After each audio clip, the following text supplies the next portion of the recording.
I pour. We're pouring. That would be Okay. sexy Honey, if I poured. we are doing our... Would you like to pour? Would that please you? May I? You're more than welcome to pour. Okay, Look. you're our sommelier. Give me, give me a We'll wink. clue you in. We'll Give clue me, you in. yeah, clue me in. Are we when it's recording time to There we already? go. We're recording already. Are we slating? There we go. We don't need to I slate. wouldn't need to slate. No, we because don't we're not have doing any other multiple audience. All right, here we go. Hey, I'm Andy. He's Jave. Oh, wait, or vice versa, one Right. way or the other. He's Andy. I'm Jave. We apologize. We've been neglecting our fans. Our on, audience for a on long YouTube time now, here, yeah, so. without a doubt. But we're here, and we decided to pull something nice out of the wine cellar. The wine cellar is expansive, by the way. Your wine cellar is much more expansive than mine. You drink all yours. I tend to drink my wine with my amazing hot chick Jill. Yeah. So we don't get to stock up on a lot of wine. And this year, we actually went to Paso Robles in March, and I came home with a case of wine, and I can't tell you where that case of wine is. Most of it's already gone. Did you bring wine over tonight? I did bring. I brought a CGDRE. Oh, that's right. See, 2014 Cabernet Sauvignon, which beautiful wine. if you've not had, or I'm sure we've done a review, Verticals. We'll put a link amazing somewhere wine. up here. Without a doubt. Our CGDRE. Amazing wine. So tonight, we have to thank my buddy Ronnie Raphael. Ronnie is a Texas guy from Dallas. He's worked in the music industry forever, and for birthdays and Christmas, he usually sends out something nice. And this is a 2017 Sea Smoke Soundling. Now, if you're not familiar with Sea Smoke, I was not before I first got turned on to Sea Smoke. Yeah, I wasn't either. And a friend of mine in Oklahoma said, "Oh, Sea Smoke is the bomb." And I went, "You're from Oklahoma. You don't know what wine." And then I read up on it, and I went, "Oh, okay, Santa Barbara County. Yeah, this is some good stuff." The funny thing is, it's Sea Smoke apparently is their bottling facilities in Lompoc. Weird, right? If you ever see Lompoc, you might pronounce it Lompoc, but those that live there, my cousins, pronounce it Lompoc. Okay. Just so you know. So I'm surprised because Lompoc is not a wine region, but it makes sense that it might be their bottling facility. Yes. Even though the vineyards are in Santa Barbara County, Paso Robles, and we know that there's great wine down there. Again, we just did a trip down there, and it was fantastic. So Soundling refers to the south-facing hillside there. So you would imagine the south-facing hillside on the coast there probably gets quite a bit of sun. And for a Pinot Noir, Pinots typically, they grow great up in Oregon and Washington. When it's not so sunny. When it's not so sunny, lots of fog coming in. Oh, so fog. They right? No, but they talk about fog. You're reading the back, and so I'm not. Oh, okay. Oh, yeah. They talk about fog. It's a fog, right? So if you think about it, they get a lot of fog in that valley there. So and this is a Pinot Noir. I don't like Pinot Noirs. I'm not a big Pinot Noir fan. Oh. We did a whole Pinot Noir dinner, and you prefer Merlot? I will not drink any fucking Merlot. All right, I like cabs. Quote a famous movie that we won't name. I like big blends, but this is a Pinot.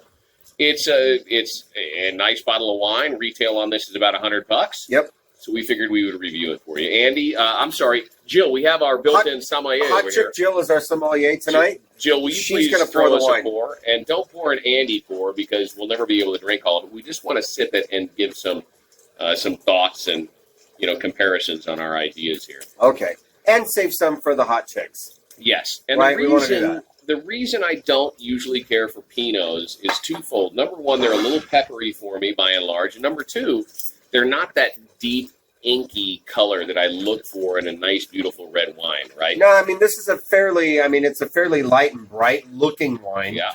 On the nose, you certainly get some oak. Oak, but oak and fruit forward, fruit. Stone fruit, berry. Berry. I see berry. Yeah. I hear berry. I feel berry. And I don't I smell berry. I don't get dark berries like blueberries. No. I get more strawberry. Yeah. A little lighter and brighter. Yeah. But when you look at it, lighter and brighter, right? Let's take a swig.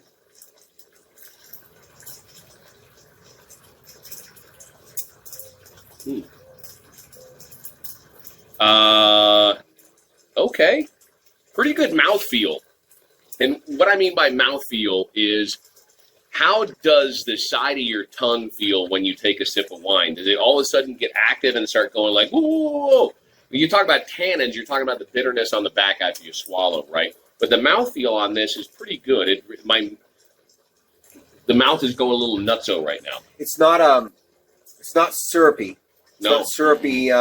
There's a really good level of actual original or initial sweetness to it.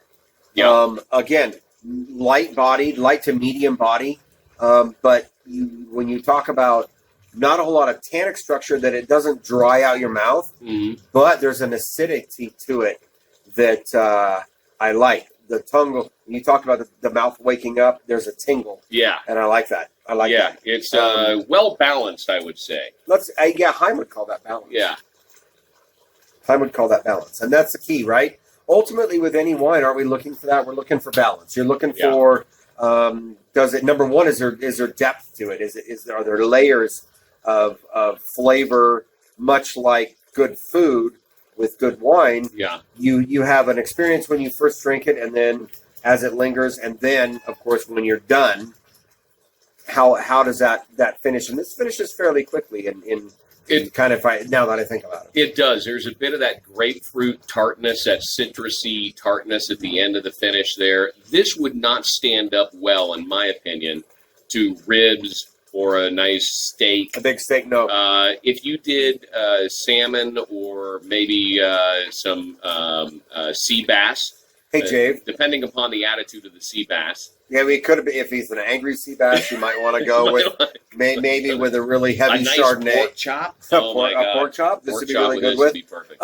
You know what? Chicken. I think it would do well with barbecue. I think it would do well Really? with some ribs. But honestly, I think this wine does very, very well just sitting around and drinking it. Yeah. There's Hot Chick Jill. She wants some. She wants a little taste, and she's going to refill my glass. How fabulous is that? But I think that when you talk about barbecue, right? Are you talking about a Texas brisket? Or are you talking about pork ribs? Pork ribs, yes. Texas brisket, this wouldn't stand up to it. You would want a bigger, heavier, Cheers. maybe a Cabernet Sauvignon, Cab Franc, something like that. Yeah. I don't know, but I think that if Ronnie wants to send us another bottle, I would drink another one.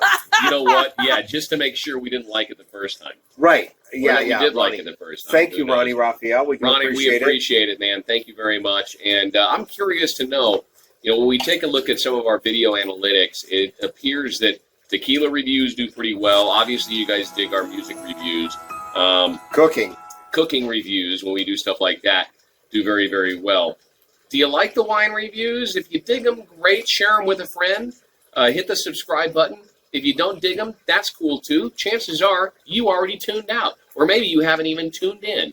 But if you do like our wine reviews, we would appreciate a comment, because we love to engage people in conversation on Heck YouTube. yeah, and we want to know what you think. How can we get better at doing what we're doing? Absolutely. Because the whole coronavirus, I'm totally slick Rick now. Because I haven't been able to get a haircut for like 3 weeks, and I'm 4 weeks overdue anyway. So, right here, bro. Anyway, right I feel you. Anyway, until next time, it's Andy, in case you missed it, and Jave. from Two Dudes Reviews. Talk to you next time.